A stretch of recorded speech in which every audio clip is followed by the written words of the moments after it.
Perfect. Okay. So yesterday was all about boundary setting, and it's easier said than done. But we talked a bit about like their big emotions, right? Because there is some fears around, what the effect of boundaries, that boundaries cause them to have really big emotions sometimes. And without the proper tools in place and resources and guidance, it can feel like you're doing something really wrong, because it feels like you are taking something away from them that they love. It's like you're their comfort. It's like telling them like, no, you can't have your blanket. You can't have that anymore. It can feel like that, right? And it feels wrong. But what I really hope from today's lesson you get is that you are part of this nursing relationship too. And, as you transition to guiding more of that dynamic and getting away from the on-demand nursing, it is okay if they get upset because you're setting a boundary for yourself, and that your mental sanity, your physical comfort are things that are reasonable to set boundaries for. Because, and I give you that permission. Yesterday, we kind of used that terminology, so I'll do it again, that you have permission to say no. And if the reason is you don't want to do it. And that goes for weaning too. But I know for most of you here, your goal isn't necessarily to wean right now, although that might be what you're being told to do, that if you're not ready, your kid's not ready, then you may need these boundaries instead. But what we're going to be talking about today is the emotional cycle of the extended breastfeeding mom. And this is something I've created. I think I said that yesterday after talking to so many moms. And it's just different. It's a different experience nursing a toddler. This is not something I hear as much about of moms under one. It's there, but the desire to keep going in spite of the discomfort and burnout is unique, I feel like, to extended nursers. And so we'll deep dive that. And a solution to getting out of the burnout cycle. We'll talk about it and the cycle, and then what do you do? How do you back out of it? All right, let's start in the good part of the cycle. The in love part of the cycle, where we all want to be, right? Like the part of extended nursing that is magic. It's when you wake up and they're just snuggling with you and give you a kiss, and then they nurse and you go back to sleep and you get a little more rest and they fall back asleep. And so it gets you that like quiet morning that you want. Let's just talk about the quiet, right? That I love the quiet nursing brought me. And really it made me feel powerful when she would be sick. Twice the first fall of daycare, she got the flu twice, really bad, and couldn't at one point keep anything down, even water, except for my milk. And it was one of those moments where I was like, this is why I'm still doing this, right? And it felt like a superpower. It's when they fall and hurt themselves and you can comfort them instantly, or they're hungry and you don't have a snack and you have the boob, or they're tired, but overtired, and it's just that magic cure to get them to bed. So that's why you're here, right? Like that's why you want to keep going, is for that in love, empowered phase. I wish we could always stay here, but most of us at some point start tipping into phase 2, the resentful, exhausted phase. And this is, so in phase 1, it's sort of like, you may say to yourself, I'm the only one who can do this. It's like a powerful statement. Like no one else can make my child like calm down the way I can. But in the resentful phase, it's, I'm the only one who has to do this. right? You get annoyed because now you are the go-to person and you wish someone else could do this for you, or you wish you could just get a break, right? You just want to be able to have a day off at some point, and it never happens. Starts happening when you're exhausted. The touch out starts coming out here. You may get resentful with your partner for numerous reasons, right? But it could be that you wish that they could do bedtime, but they can't. You may even get, if you are really touched out, you come out after spending an hour getting the kid to bed, and then they want to snuggle or more with you, and you're just like, do not touch me, right? You are maybe more snippy with your child. This is like getting irritated when they ask constantly. So this, unfortunately, is where we spend a lot of our time with our toddlers, because we don't know how to get out of it. And what we'll talk about in a few minutes here is we want to try to recognize when we're going into resentment, but most of the time we get down here. This is the snapping point. Usually this is when you're toast, right? You're burnt out and you're just like, I've had enough. And it's usually like my story yesterday about the grand declaration of some new boundary or decision that I lucked out that it worked for me, but it's usually something way bigger than you can manage, like weaning, right? We're weaning. That's it. I'm done. And of course, you're not going to be able to stay level-headed and go into weaning or boundaries when you're in that state. So what happens then? Well, you may start to feel guilty, because since you really aren't ready to wean, but you have no other resources telling you what else to do besides wean, you start feeling guilty because now your child is upset and you feel guilty for taking the thing away from them. But you might also start feeling fearful because you're starting to see glimpses here of the meltdown, and you're like, wait, is this life without breastfeeding? Because if this is life without breastfeeding, at least, the burnout I feel I can tolerate, I can deal with, at least there's some benefit to the nursing to continue. The other thing that starts happening here is grief. You start feeling like what you're missing, what are you going to miss? You start getting nostalgic about the in love phase. And you start, maybe they're a hot mess meltdown at night, and that's when you're like hit your wall. And then the next morning they wake up and they're just extra sweet to you, and they're nursing and you're having a good time with it. And you're like, but I'm not ready to give up this part of it. And so that nostalgia and that fear and that grief of really not being ready to wean catapults you back into the in-loved phase, because you tell yourself, well, maybe I can just do it a little bit longer. And the cycle goes on. Ideally, you're mostly in the in-love phase, but chances are if you're here, you're spending a lot of your time in the resentful, guilty phases. Put in the chat, ladies, like if this is resonating with you, like, is this kind of your life? Because if you're going through this daily, right? I very much remember being in the thick of it, and daily would be like waking up and the first thing would be a demand for milk, and just that would be the start of the day. And Amy says totally. So it's, you're already starting out on the wrong foot. You're already starting in resentful mode.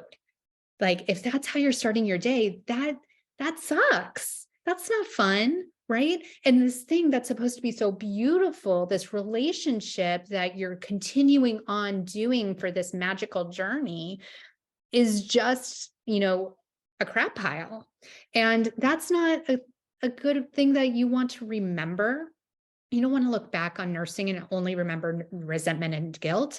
And you don't also want to I lost my train of thought here, but if you're nursing, and it's not for the good stuff, then why are you still nursing? Because if it's out of fear, that's not a great place to be. Let me see the chat here. Megan, I'm definitely going through this. I knew you would identify with this because you are probably hitting that guilt, fearful grief stage. That's very common in weaning. We're not going to, this workshop is not very specific to weaning. I'm just going to put that out there. But grief in my weaning workshop, we talk a lot about that and feeling those feelings because it is a loss. Right? It is a loss, and feeling that is so important. Amy says this happens when I'm trying to make dinner. Day is good after the sun sets. Shit show. Yep. And Kate says I can go through all 3 in one breastfeeding session. Yep, absolutely. And if that's what you're going through, oh, no wonder you're exhausted, right? That this cycle, if it's an hourly cycle, that's too much, way too much. And so let's do a little self-assessment here, a little self-check. So are you triggered with your child's big emotions because of how they make you feel? So you can say yes or no, but take a second to think about what this question's asking. In other words, when your child has a meltdown because you're not nursing them, are you triggered because of their actual upset or because of your physical response to the upset? You don't like how you feel when they're upset. So really, by trying to keep them happy, it's because you're trying to keep yourself happy. Does that make sense? And you can, if you want to talk too, you're feel free to do that. How does that sit with you, that thought?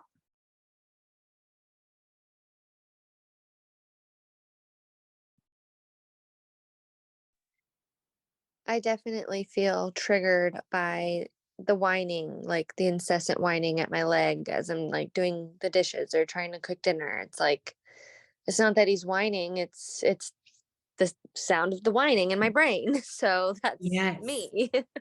Yeah. So it's really important to acknowledge that because it takes the kind of pressure off them a little bit, right? Like we tend to blame them. Like if they would only stop, then I would feel better. But what we really need to do, because unfortunately we're the grown-ups, even though I don't always feel like the grown-up, right? Emotionally, I'm maybe like 5 years ahead of them, right? But I need to be ahead of them. And so part of the emotional cycle is developing emotional confidence, emotional maturity to handle your big upsets before you can handle theirs. So even though we talked about boundaries first, in order to, and I think I'm getting ahead of myself a little bit, before you can help your child through their big emotions and feelings, you must learn to manage your own. Whew. Didn't see that one coming, did you? And so I always liken it to there being like a tornado. And your toddler's the tornado, right? And if you are watching them spin, so they're twirling over here. Where's my finger? Twirling. And you're on the outside and you're watching it, that is staying detached from their emotions. When you can do that and stay calm in spite of their upset, that is when they can start to co-regulate with you. When you stay calm, it teaches them how to stay calm. But, and this takes a lot of work, guys. This isn't something that's going to happen tonight, just because now you heard this lecture. It takes time. And what typically happens right now for most people, myself included at this phase where you are, that they start spinning and they scoop you up. And so you are in the tornado, because if you're in the tornado, you can't be objective. You can't be calm because you're in a freaking tornado, right? And you can't even tell if your feet are on the ground. And so what happens when in that situation is you are co-regulating with them. And that's exhausting. So if every time a toddler who their brain development is programmed to be upset, when they don't get what they want, because they don't have the ability to not do that. Yeah, that's going to be freaking exhausting. So what are your thoughts about this? I just kind of dropped some bombs on you. What do you think?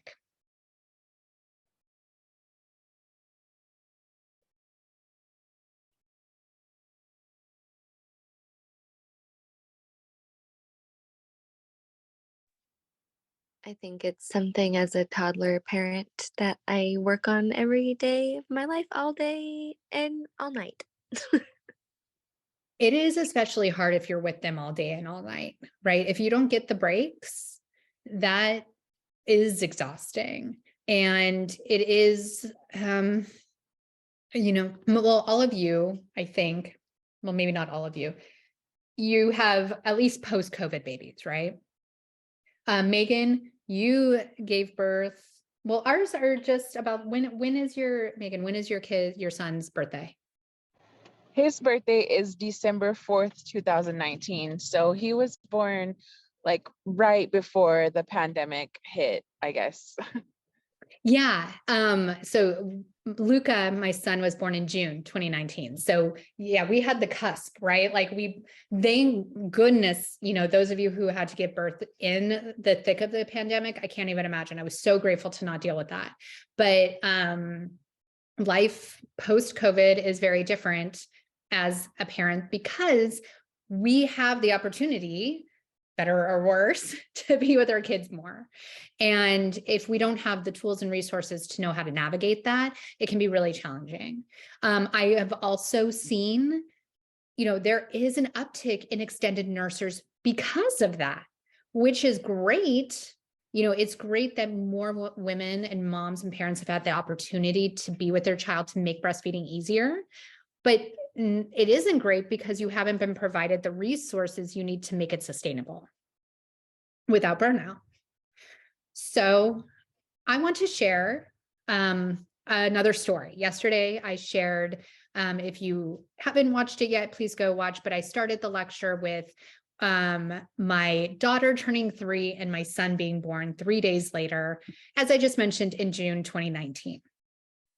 Today's story starts 9 months later, on March 14th, 2020. So it was not meant to be a beautiful transition, but it really was, talking about COVID, because that first full day of lockdown was the beginning of, a completely different life. And Luca was 9 months, very close to walking, or really, crawling, walking, one of them. He was mobile imminently, and Avery was 3.5. She had been in school 5 days a week, and at this point was still nursing. Okay. We had continued on, even though he, my little bugger, stopped nursing at 4 months, just cold turkey, was like, I'm done with you. So that's a whole other story that I'm not going to get into right now. I had been back to work for 8 weeks. If you don't know, pre this day, basically, I was a communication studies instructor in local community colleges for a decade. I loved my job. I never expected to leave. And she was in daycare 5 days a week at a daycare on my college campus, which was very convenient at the time. And when lockdown happened, I then had to transition to Zoom, teaching public speaking to 18-year-olds in their bedrooms via Zoom. I had never been on Zoom before, didn't even know what it was, and it was a hot mess. Both my husband and I were trying to work from our bedroom office and take care of these two. For Luca, I was pumping 4 times a day, and Avery was still nursing 3 times a day. And they had 3 naps between them, and none of them overlapped. And it was hell, just putting it bluntly. And talking about that emotional cycle, and you saying like hourly, absolutely. Anytime I needed to nurse or pump, there was resentment attached to it. And he was really delayed in eating. And so it didn't even feel like an option. Like, I don't think weaning ever even entered my mind, because for him, it it really was a necessity. I was supplementing as well, but I was not about to, when freaking COVID's happening, to give up breastfeeding for him, right? Or breast milk rather. And for her, it was my parenting tool, my one go-to, right? The tantrums, whatever. It was my one thing I had to really rely on. But oh my gosh, it was exhausting. And let's see here. In June, so a couple months later, we're in California. And so I know different parts of the world opened up much quicker. We didn't. It was for the long haul. And I found out in June at the end of I made it through that semester somehow, the 8 weeks of the online teaching. And I quickly learned that the fall semester was going to be online as well. And because of that, their daycare was going to continue to be closed indefinitely. And I saw my future, and it was either continue doing what we were doing. And if we continue doing that, something was going to not make it. It was going to be my sanity was not going to stay intact. My marriage was going to have issues, or my job was going to suffer. Again, I really honestly don't remember thinking weaning was an option, because it wasn't going to solve any of the problems. And so in June 2020, I made the decision to quit my job. And it was super scary. And I didn't think it would be permanent. I thought it would only be through the fall semester, that I wouldn't, then I would go back. But it's turned into a permanent thing. And it was a scary decision, because it was a decision that I was putting myself above my job. And that I had never done that before, quite honestly. And I had made the decision that if I was going to, take care of these kids, I had to be sane to do it. And so overnight, I went from teaching college to teaching preschool. And I quickly had to figure out all of these other parenting skills and teaching skills that I didn't have to have before, to make the day manageable. And we slowly got through it. And this picture is us, what is that, 4 months later, on September 15th, 2020. So I was still very much in the thick of, I don't want to say solo parenting, but Scott was working full-time. That was his role. My role was kids. By September 15th, I had weaned from the pump, and September 15th, 2020 was my last day nursing Avery. And it was a very emotional day. Again, this is not about weaning, so I'm not going to go into that story right now. But my point of it is that within that short window from March to September, 6-month window, so much of my life changed, but also so much of it was still encompassed by breastfeeding. And when that day came and the nursing ended, I still had to figure out how to parent these kids, and I didn't have my tool anymore. And I wish I had resources set up ahead of time to be prepared for that day. I listened to in the free time I had, right? I would listen to podcasts. I would buy books and never read them. I don't think at that point I had purchased any courses, because honestly, I couldn't find any that fit my dynamic with the extended nursing. And so let me put it all together. Like, why am I sharing this with you right now? I'm sharing it because choosing self-care is a courageous decision for a mom to make, and we don't often do it. Like, put in the chat, do you struggle putting yourself, I don't even want to say over your child, putting yourself first? How many of you struggle with putting yourself first and your emotional and physical needs?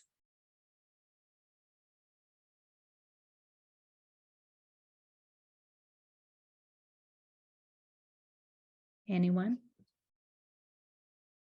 Or you could say it verbally too, that works.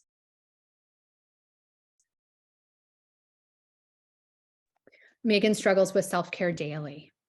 Yep. Okay. Yeah, I even get annoyed when people ask me, I was talking to someone about extended breastfeeding, and she was like, I was like, I want to keep breastfeeding Louie. She's like, is that really what you want? Are you putting yourself first? And I got so annoyed by the question just in the moment. I'm still kind of processing it because I was like, why was I so annoyed by her question? Oh, I love that. I love that. That's a good thing to reflect on. Maybe because I don't know about for you, but I think it's a very mixed thing because we complain about it, right? So it seems like, oh, just quit. But it is still one of the best things I've ever done in my life. It is the most valuable thing, the most worthy, amount of time I've ever experienced. And that's hard to give up. It's hard to give up for me, right? Like that power, that superpower. Let's see here. Amy, hot mess express over here. Oh no, I'm sorry. Okay. So the other thing, putting this all together, is learning new parenting skills to use alongside nursing is the most effective way to make breastfeeding manageable long-term, just full stop. And I had to learn that the hard way and kind of piecemeal together all these different things that I kind of figured out along the way. I had a preschool homeschool downloadable from Pinterest and, like I said, podcasts about strong-willed children. And, I had to figure it out alone and it was really hard. So let's go back to this idea of the approaching toddler nursing with loving boundaries, like we talked about yesterday, and ultimately, eventually gentle weaning. Are you ready to solve the daily cycle that we've been talking about of being touched out, but still not really ready to quit breastfeeding? You can say it or put it in the chat if that's something that you want, that resonates with you. And by the way, if you are watching this live on Facebook, go back to the group page and click the Zoom link so you can get in the room and we can chat, because that's much, much more fun than just watching it passively. Okay. Who joined? It just says iPhone. Can you let me know who you are and what your name is? Oh, hi, Colleen. Okay. Yeah, wanting to cut down on nursing sessions from that on-demand constant nursing. Are you ready to see the beauty in the quiet nursing moments with your toddler again? That first phase, right? The in-love phase. Yep, strong-willed. I swear not every strong-willed kid is an extended nurser. I think there's a very strong overlap between the extended nursers who are strong-willed kids. Like I see it over and over again. Are you ready to not feel physically demanded of all the time? Let me know yes or no on that. For sure. Oh, all right. So, do you want to keep that bond without the burnout?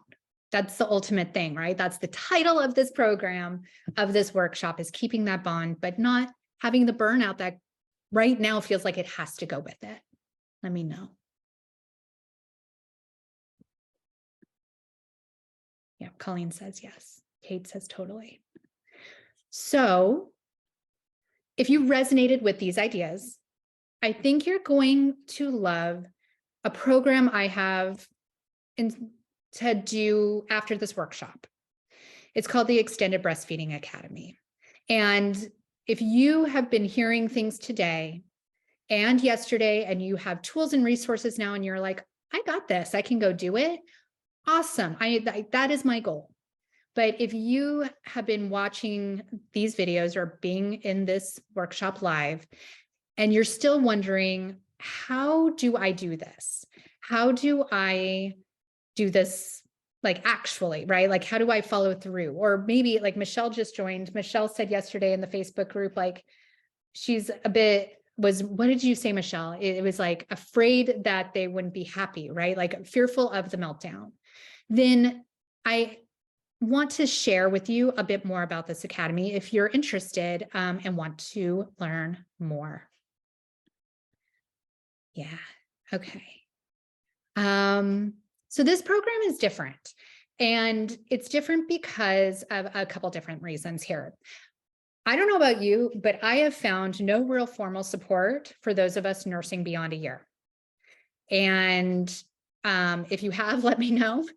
But I dug pretty deep, and there are very few people out there. I can name three other people in the realm of the internet, like social media world, that focuses specifically on extended nursing. Has this been your experience? Has it been hard to find people that are good and share good information or have this experience professionally to share with you?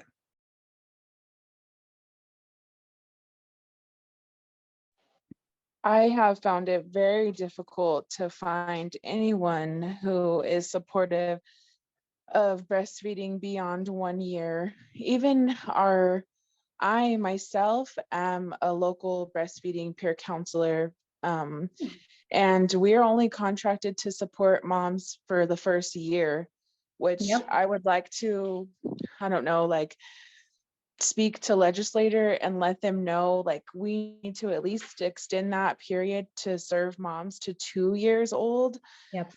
But there just isn't information. Even Googling, I Googled extended nursing once I found that as a term, and then you're literally the only person online that I found on Instagram or Facebook that has anything speaking and promoting or, just positive with extended nursing.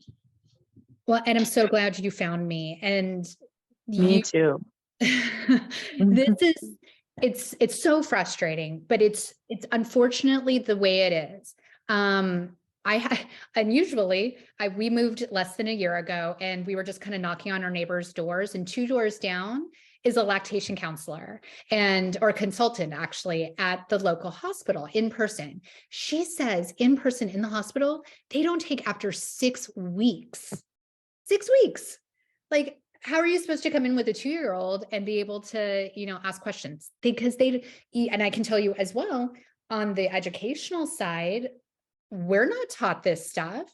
This came again from my experience talking with dozens and dozens of extended nursers and putting this stuff together because it just wasn't there.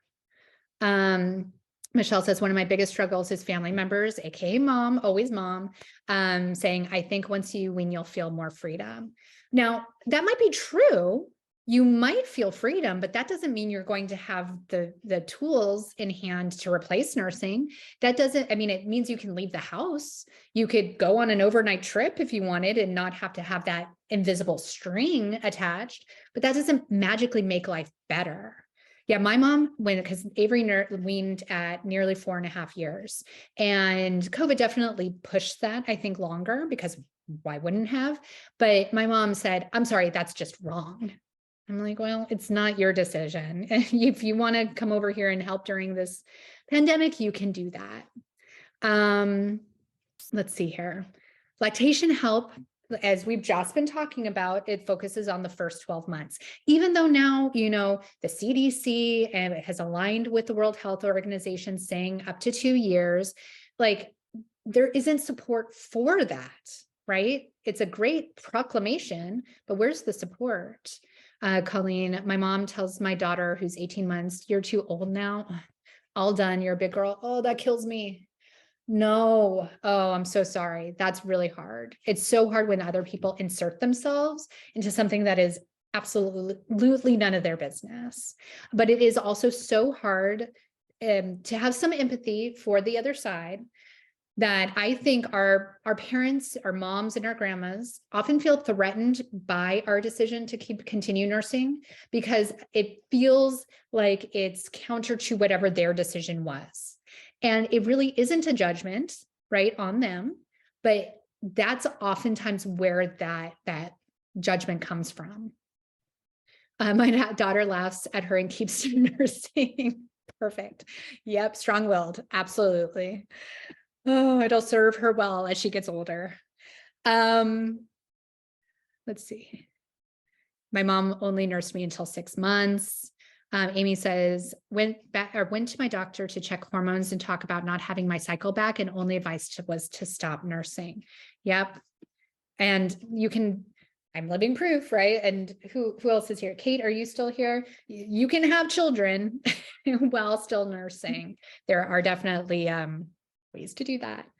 So parenting. So this is the other side of it. Parenting experts are great. I love parenting experts, but they don't specifically focus on extended nursing, right? So you have to kind of piecemeal this stuff together on your own and try to figure out how does it apply to the nursing relationship. So I am filling the gap with the Extended Breastfeeding Academy to fully address the toddler nursing relationship so both you and your child thrive, right? We want them to thrive nutritionally and emotionally, but you need to as well. You're worth that. And it will be beautiful for both of you in that relationship. Let's see. Colleen says, my mom stopped nursing between 7 and 9 months old. It was told to her that she'd lose the baby she was pregnant with if she kept going. They were terrified when I nursed my son while pregnant with my daughter. Of course they would be, right? Because they got terrible advice. That's not true at all. Only time I would say that is for families who maybe had consecutive miscarriages and, that you might want to wean just as to lower all risks, right? But that should never be an initial go-to. So I'm sorry for them and for you to have that pressure on you as well. Okay. You will succeed. So never feel alone in your nursing journey again. Imagine, what we've done in just the last 2 days, but in a larger program that you can continue on, that you don't have to walk away from this and just keep doing it yourself.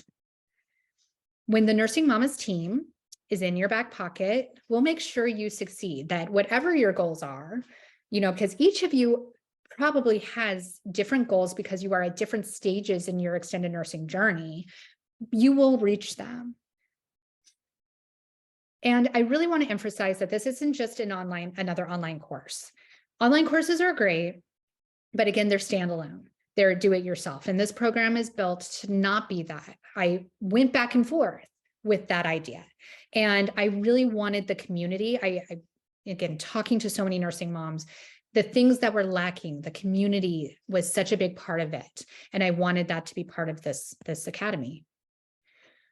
You are getting proven actionable steps that are easy to apply and will get quick results. And I'm talking within, a week or two, you can start really changing the dynamic and getting back to that in love stage of your cycle, your emotional cycle, much more often and easier to get back to it. So I promise in 10 weeks, your love of nursing will be reignited. You will have more control over sharing your body again. You will feel even more connected with your child, and they'll feel more connected with you because they can tell when we don't want to do it, right? They can tell when we're annoyed, and that can be hard on them. And so we want to be excited to nurse so that we can meet them there with that love and affection that they want to share with you. So type love in the comments if this is how you want to feel in your nursing journey on a daily basis.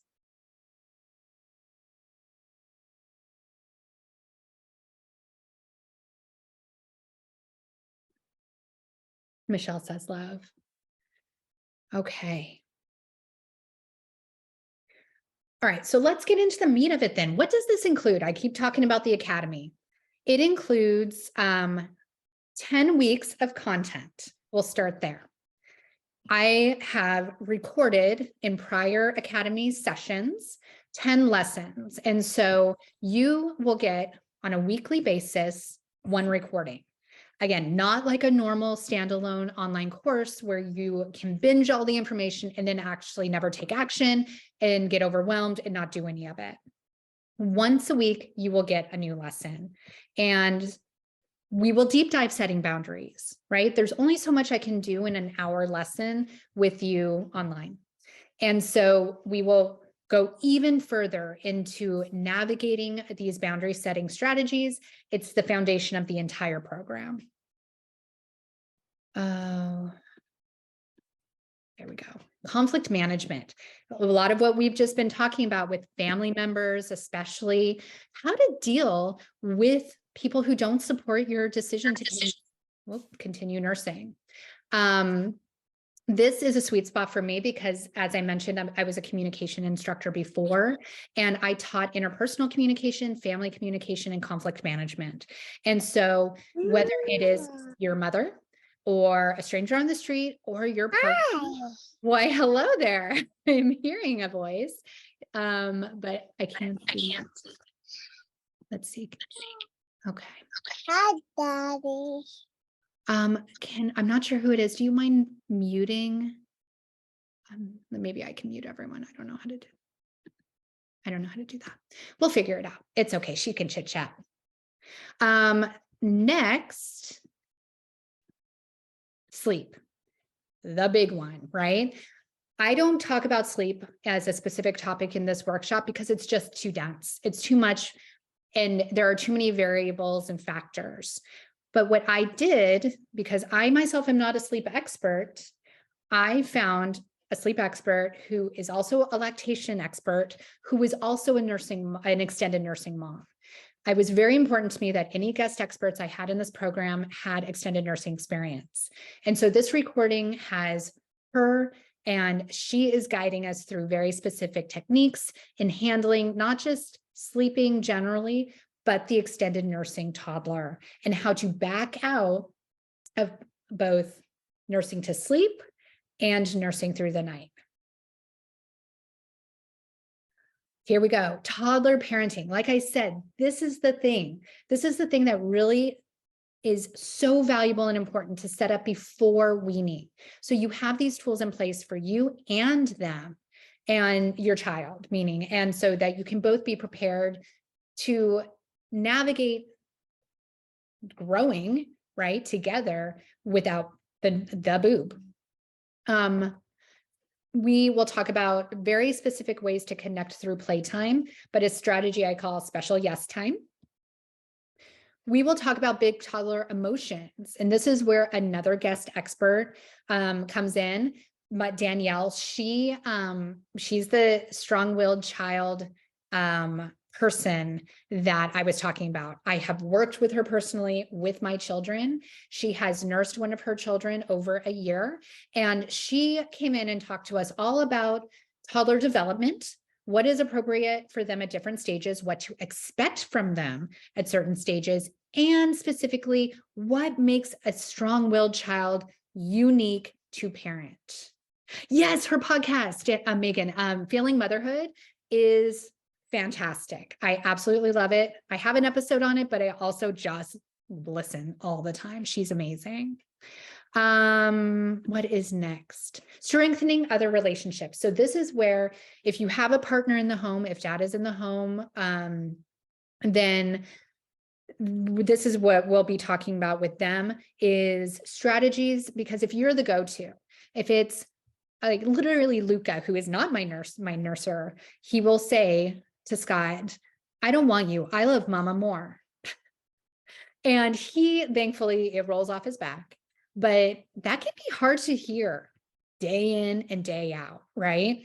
And so strengthening their bond is really important. And if we talk also, I was raised with a single mom, so I'm very aware that some of you may not have a partner at home, or maybe they travel a lot.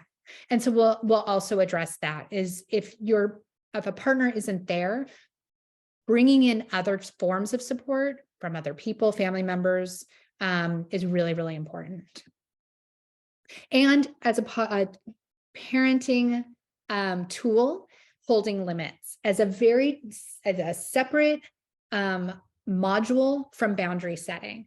So we talk about how to set the limit, but then we separately talk about, all right, if they can't, handle it, if they're pissed, if they're melting down, how do you hold the limit even when they're losing their minds? Next, self-care. That's what we're talking about today, right? Like this burnout, this constant every hour burnout that we're doing is not sustainable. And if your goal, and it may not be this, right? Some of you are in different phases right now, but if your goal is to reach the finish line when they are ready to, then you need to take care of yourself so that you can go at this the long haul. You know, if you only have a 15 or 18-month-old and you want to continue doing this for a year or two, you can't be burnt out every day. It's not sustainable.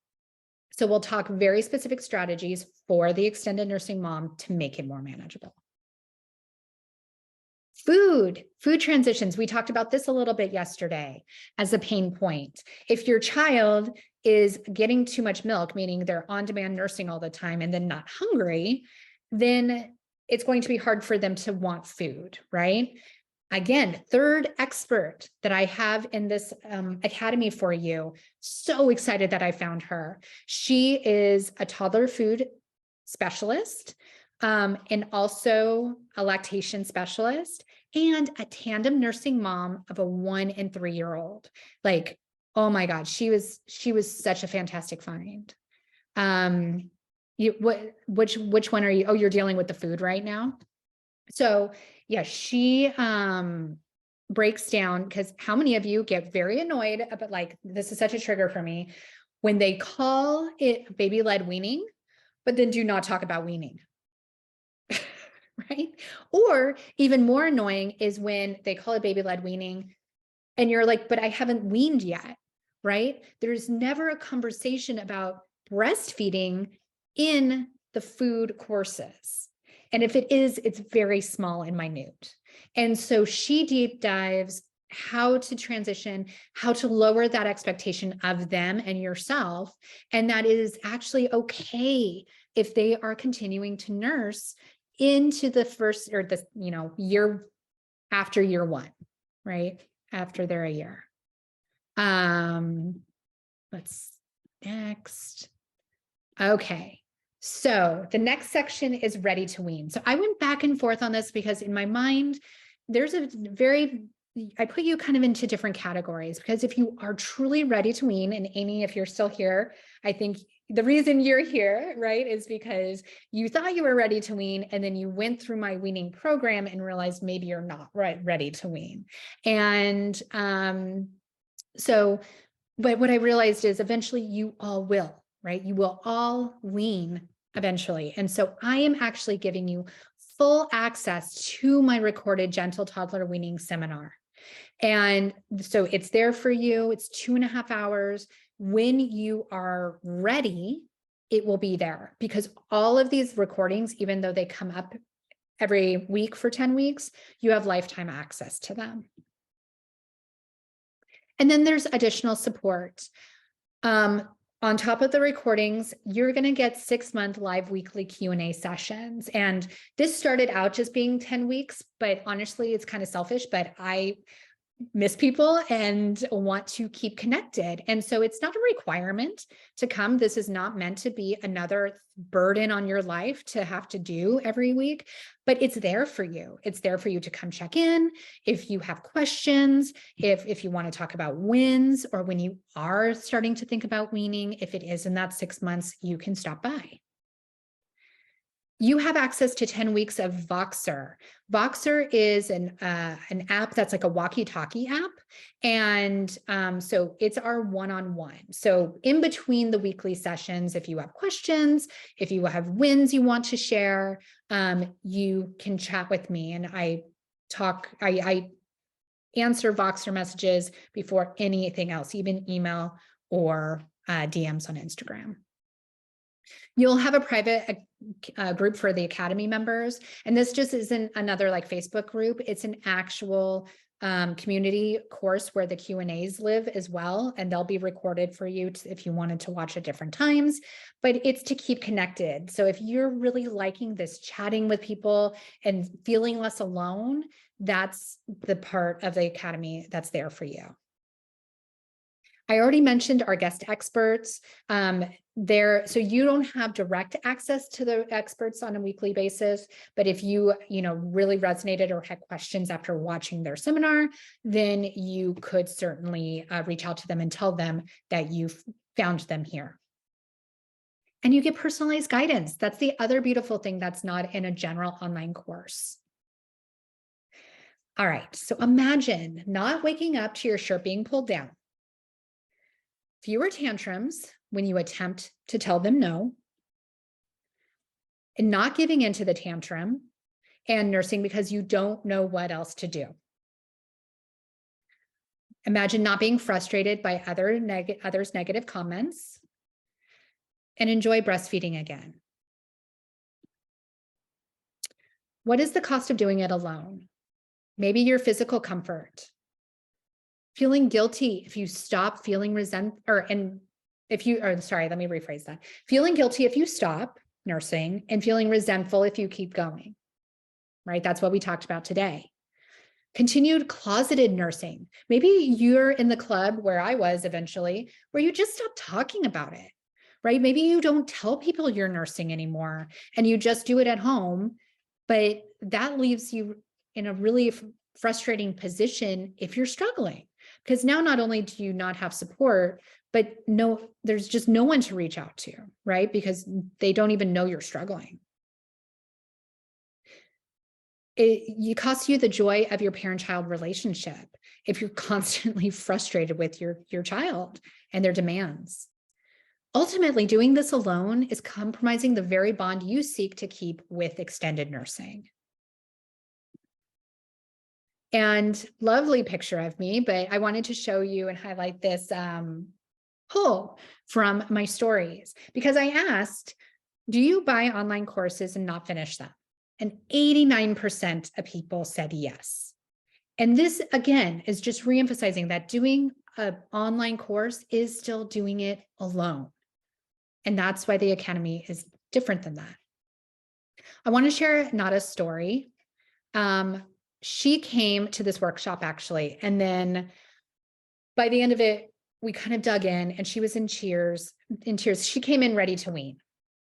And what ultimately happened was she had a moment where it was COVID, right? And she was used to nursing at home, boobs out, and her daughter really loved having both boobs out. And they started navigating out into the world again. And there was a moment at her son's school, her older child's school, and she was trying to nurse. And right when a dad walked by, her daughter pulled down her shirt and her boob was exposed. And he had a shocked expression, and she heard her words, she was mortified. And we worked together and we, figured out how to set these boundaries, because it was something that was so ingrained in her daughter's behavior. It didn't seem like she could ever nurse without it. But Nada now says she's really understanding now when we're breastfeeding in public and even at home, she will be breastfeeding on one boob and she will cover my other breast with my clothes. It's incredible actually how intelligent she is and how she's understanding everything. And I love that because we don't give our kids enough credit. Even young toddlers are smart, and we have to, give them credit and let them know that we believe in them, that they can do these things, even if they're hard. So I am inviting you to become an Academy member. When I was creating this, and I have a business coach, she wanted me to charge $2,000. And I literally said, that's insane. I'm not going to charge $2,000 for a breastfeeding course. And so for this workshop price, I am offering it for $497. And I wanted to be upfront about it. I'm not going to be the type of workshop here program where it's like, oh, I'm going to keep it a secret and not tell you have to come, because I want to be upfront with you that this is for 10 weeks of coursework, 6 months of engaged conversation as a community, $497. So you can go to nursingmamas.com/extended breastfeeding academy, or scan the code here to go to the website to learn more. But if you're sitting here and you're thinking, okay, I'm not quite sure if this is for me, book a free call with me for being on the call live, or if you're watching the recording, please book a call. You can DM me. You can go here to scan this code and book a call and we'll talk about it. So let's stop the emotional cycle. Let's eliminate frustration. Let's have more clarity and boost your confidence. You can continue to try to figure it out alone, but what is that costing you? And you can tell me in the chat, like, what has this been costing you personally? But is it costing you joy? Is it costing you patience? Your sanity? I know for me, like going back to my story, I literally felt insane when I had no one in my life who was an extended nurser and I was trapped at home with my 2 kids. It was too much. And if you are in that position now because you're a stay-at-home parent and you are feeling more and more isolated because fewer and fewer people are still nursing, I know intimately the struggle you're in right now and want to help. All of the above, yes. Unfortunately, it's costing you the bond you actually want with your child by continuing to nurse. And that's the frustration. And now I'm so sorry. I forget who said earlier when, that someone asked you, like, what was the question? Like, what are you getting out of it? Or why do you still want to nurse? And you got mad at them because you're like, I didn't really know how to respond. It's because of this, right? It's because the thing that's actually harming your relationship is the thing that you feel should be making it beautiful. And I want to make it beautiful again. So let me break this down. This is for you if your child is not ready to wean. And you know this, right? You know if your child is just not done. And it's their go-to. If they're hurt, scared, sick, tired, it's 4 p.m., it's 2:15 in the afternoon, whatever time, they want the boob. You can't just cold turkey these kids, especially strong-willed kids. It's going to make it worse. You're not ready to wean. You're still, when I talked about the in-love phase of the cycle, you love it. You really aren't ready to give up that phase yet. You think you may be ready to wean in the next 6 months, but have no idea where to start. Okay. And so this program is still for you. I'll get there. I'm getting ahead of myself. So yes, if you are watching, so I would put, who is it, Megan? I would put you in this category that if you are wanting to wean, but you have what word am I trying to, a path for several months to do it slowly, this will be a great program to give you those parenting skills to have in place before you wean. You are burnt out by on-demand toddler nursing. And you feel isolated and alone. So type this, yes, this is me, if this is resonating with you. But let me also really highlight who it is not for. This is not for you if you're looking to wean in less than 3 months. I have another, like I said, I have my seminar, my weaning seminar. It's part of this program. But if you have some examples, if you have are going through a major medical issue, cancer being the biggest one because you cannot nurse well on those medications.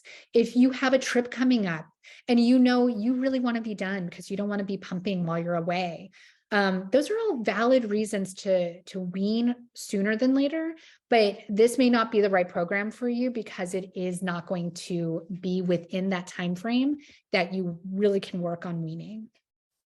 So Colleen, you're hoping in 3 months. So we can talk more later about, what that 3-month mark is for you and, what you might need for that. If, however, you can extend it out 3 months beyond that, maybe this program could work for you. You are content with your current nursing experience, right? My hope is that you enjoy nursing. So if you're like, this stuff sounds cool, but I'm actually in a really good spot, then amazing, right? Like I was DMing with some people before this workshop started, and some of them just said like, no, we're good. I'm like, awesome. That is what I want to hear. That is amazing. You have high quality support from other extended nursers in your life. Maybe your mom isn't like the ones we were describing. Maybe that you have a lot of support and you have people in your life who share in this experience with you. That's fantastic, right? Hopefully our children will have that in a way that we don't have it, because so many more of us are nursing into toddlerhood. So if you know this is for you, click on the link in the chat that I will put in right now to learn more. And I really did a deep dive right now, but you can also read it further later if you want to. Or if you're watching this recording on Facebook, type in or I will go after we finish this recording and I will put in the comments section a link. But verbally, again, it's nursingmamas.com/extended breastfeeding academy. Whew, okay. Enrollment is officially open for the spring. And this, not until this Friday, but enrollment will be open until next Friday, May 12th at 5 p.m. Pacific time. So you have until then, if you do have questions and want to book that call with me, that's the time frame to do the call in. And at 5 p.m. May 12th, the doors close and the spring session will begin. I want to go back to my story just to tie it a little bow on it, because I don't want to end it in trauma, which it really was a traumatic experience. 1 year later, on September 15th, 2021, I launched Nursing Mamas. And I would have never done that ever had the pandemic not happened, had I not quit my job. Because really, when I finished nursing, I kind of was like, now what? And for me, that answer was, I want to share this with other people. I have too much knowledge and information. And so I went back to school and I launched my company. And today, Avery is nearing 7 years old and Luca is almost 4. And I cannot even believe that he is almost 4. It's insane. And, you know, Avery, she's still nursed more of her life than not. And sometimes it's hard, man. They get upset. They still have upsets. And I don't have that magic cure. And sometimes, man, I wish I did. But sometimes, not all the time, but occasionally at night, I'll be putting her to sleep and she'll be restless or overtired. And I'll grab her and I will lay down on the bed and I'll put her in the position we used to nurse in, where she's kind of straddling my side as a big toddler, and she'll go right to sleep. And it's those moments that I know that even if she doesn't remember every detail of it, I do. And it's worth every moment. And I wouldn't have changed a thing. So with that, what are your takeaways from today, from the lesson? Let's go all the way back to the beginning to the emotional cycle. And you can type in the chat or, you know, say it verbally if you're still here. What are your takeaways? Like, where are you in the cycle right now?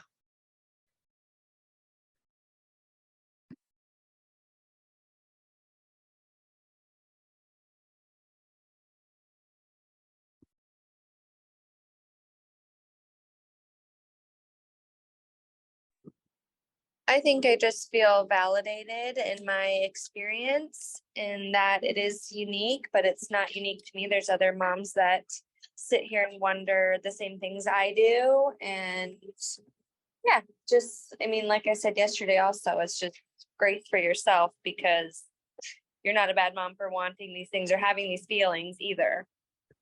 Absolutely. Yeah. You are not a bad mom. You're not a bad mom for wanting to keep nursing. You're not a bad mom for wanting to quit nursing. You're not a bad mom for freaking wanting your kid to leave you alone for a little bit. Right. And it is absolutely normal. And I should say it's common, right? It's common. What we want to do is change it so it's not normal, We want to normalize the self-care. Colleen says, I'm not alone in this. Not alone. Yay. Yeah, absolutely. I'm so glad you're feeling not alone. And, you know, it's why you have that Facebook community to connect with each other as well.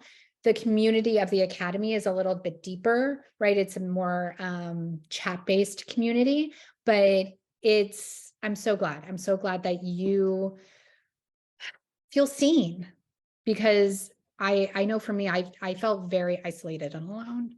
And Megan, you're on the right path. Great. Do you have any questions about the Academy?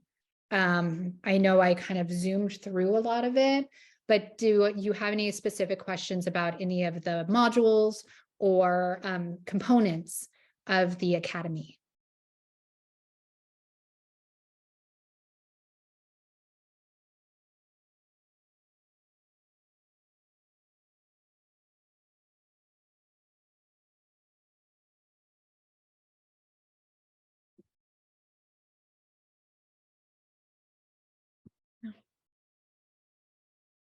Are any of you considering the Academy?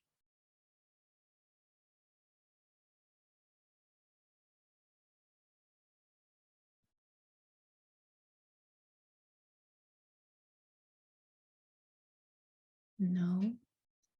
Well, if you leave today and you think to yourself, you know, it's on the back of your mind and you have questions, I am here for you. Okay, so Colleen, we should talk separate if you think you have a smaller time frame. I would still love to help and figure out if you're struggling to figure out what you need to do. Because, you know, trying to do it alone is still going to be really challenging in the smaller time frame you have. Any other takeaways?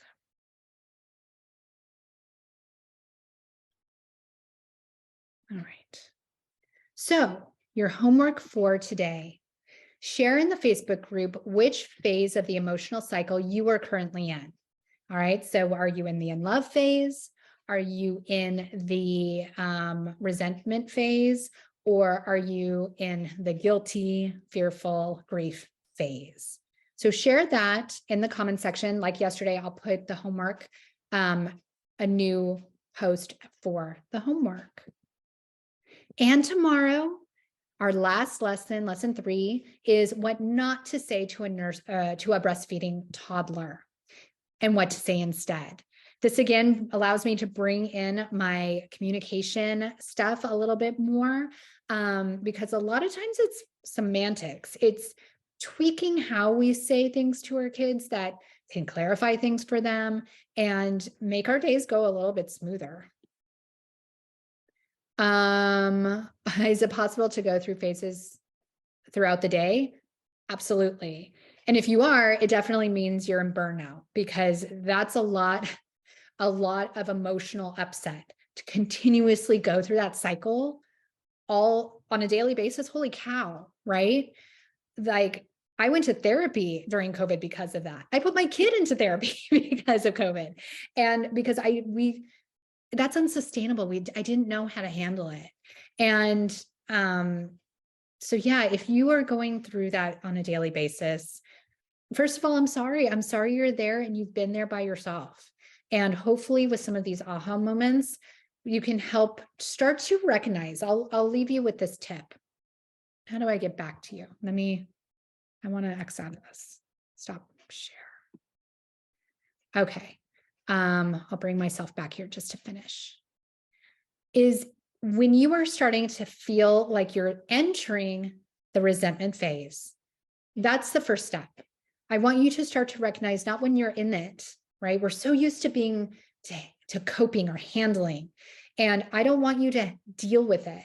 I want you to start recognizing when you're entering that phase, so that way you can start to recognize what's triggering you, what is triggering your big emotion, and how can you take steps to change that?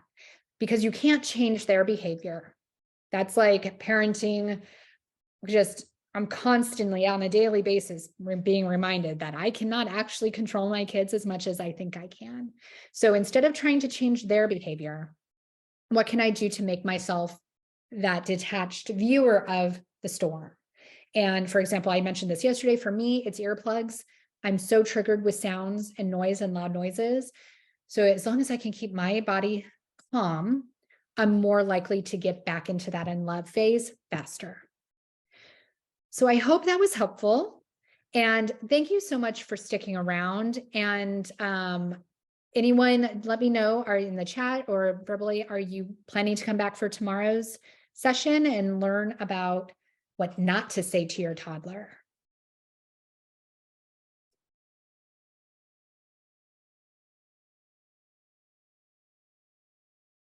Hoping to be there. Yes. Awesome. Okay. Well, thank you so much. Yay, Colleen. See you tomorrow. All right. Thank you so much, everyone. Tomorrow will be a shorter lesson. I didn't realize how I had gone over a little bit today. Yay, Amy. I'll see you tomorrow. Thank you so much, everyone. It's always a pleasure to be here with others instead of just talking to my own face on a screen. So I will see you tomorrow at 12 p.m. Pacific time for the last day of the workshop. I'll see you then. Bye.